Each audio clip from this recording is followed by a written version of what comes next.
Yes, people, testing 1, 2. You already know what's going on. Guy Breakbeat KMB, you're back in the cut. More visuals, more content, more segments, whatever you want to call it. Basically, I'm here trying to be more consistent, fit the content into my lifestyle. Very busy, got a lot going on. But I just thought to myself, let me do the little segments, slot it in. You know what I'm saying? If I'm driving, we do the little. If I'm at home or I'm relaxing or I'm in the studio, we do, you know what I'm saying? We do the little reactions. Hopefully it can just all add up. And,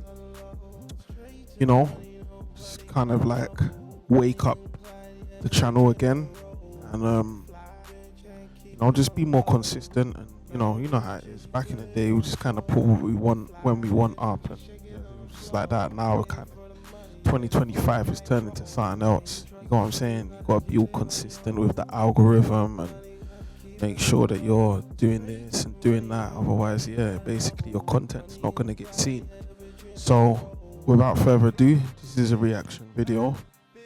I kind of come across this post and I thought I'd just get into it. You know how it is, and just kind of give my little 2 cents and just vibe out. And you know how we do this. You get what I'm saying? Just chime in and. So here we are. Alright, so obviously this thing saying Nicki Minaj goes off on Jay-Z, Quavo and more. So this is the first. It says Jay-Z got mad that I wouldn't give him a beat that I had already began legal paperwork for. The song I did with The Weeknd on Queen. He said it's Beyonce beat. Hoberson just laid down and let them take it and then sue me for remaking a similar beat. Obviously, you know what this is. It's just industry politics. You know how this thing goes. You know what I'm saying to you. A lot of times when it comes to beats and production and stuff gets sent around to multiple artists, and whoever kind of like closes on it first and pushes it and whatever, it usually just becomes their record. But it's more than likely there'll be multiple versions and different hooks and verses floating around, because more time when the producers send the beats out, they're just trying to get a placement, so it will get sent around. But obviously from what Nicki's trying to allude to is that it was basically her beat first, or whatever the case may be. And she goes on to say, Jay-Z is so jealous of Nas. Said, I was sued for hundreds of thousands over the song I did with Nas. It never saw the light of day.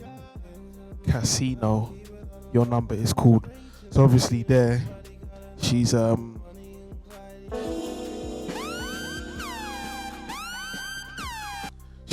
to the deal that Jay-Z was trying to do, and it basically fell through. So she's playing mind games there. She's a writer in it, so she's gonna do subliminals and all of these type of things.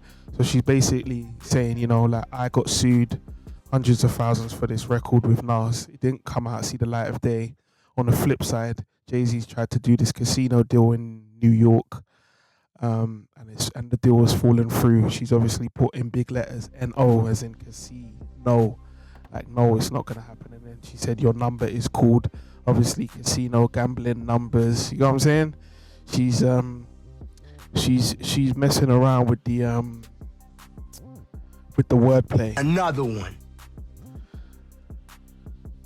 Says, when me and Nas did the shoot with the old school cars, guess who was seen taking pics in the hood in old school cars? So, I don't know anything about that, but you can go look it up or whatever the case may be. She says, let's get into the sabotage of my tour with Future, which then became my tour with Juice WRLD, who coincidentally died on my B-day. Belt to ass on these posing ass coons. Let's go. It's crazy. So to me, it looks like obviously she had a tour with Future, and then at some point that kind of fell through, and then it became a tour with Juice WRLD. Juice WRLD obviously passed away, so then looks like it was just her tour. But you know, Nicki is definitely one for embracing the younger generation and doing collabs and whatever the case may be, and rising stars. So it's a shame. I read R.I.P. Juice WRLD as well. You know what I'm saying? But yeah. Then she goes on to start firing shots at Quavo, saying, "Quavo, was it worth it, dummy? No career, take off gone. Remember you told me you were the Beyonce of the group. I laughed so hard inside. Anyway, pay Offset his alimony, Barney B." It's crazy. It's crazy. Like the politics in this music game is like none other. I promise you, it's crazy. It says Reebok canned Rick Ross, fat sloppy ass for less, didn't they? Oh, okay. Let's see. Yeah, Nicki's on a warpath with the industry at the moment, as you can see. As you can see, she's taking no prisoners. This usually happens at a point in art's career when they've kind of like had enough with playing the get along gang.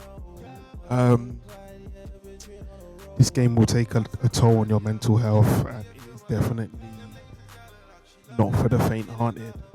So, you know, I just saw this and I thought I'd kind of like go over it for those that missed it, whatever the case may be.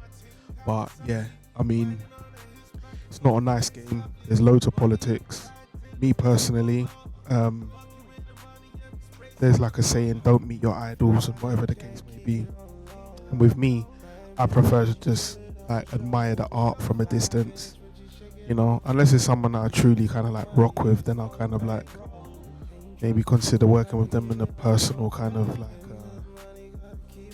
working relationship or whatever the case may be. But I mean, yeah, it's not a nice game.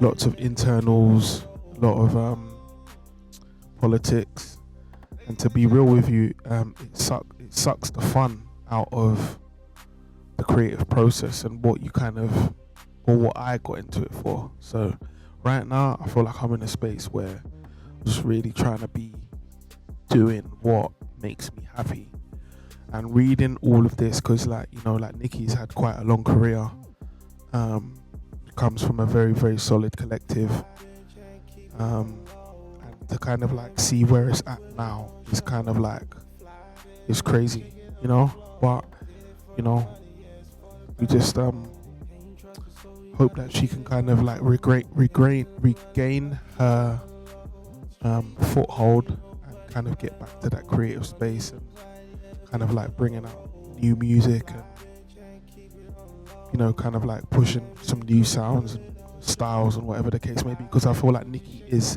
in her best element when she's like super creative and pushing the boundaries. When the politics and everything starts to get in the way, it really does affect the artist's output, and maybe they think that it doesn't, but for me, I can definitely hear the difference. Do you know what I mean? So yeah, man, it's another piece of content, another segment. You know what it is, like, share, subscribe, yeah, post it around, leave your comments, what your thoughts are. What do you think? Do you think Nicki's going mad? Do you think Nicki has a fair point? Obviously, she's on a warpath with Rock Nation, Jay-Z, and all the camp and the team over there. But yeah, leave your thoughts in the comment. Peace, love, prosperity. Keep watching, keep subscribing. And you know what it is, stay locked for the next one.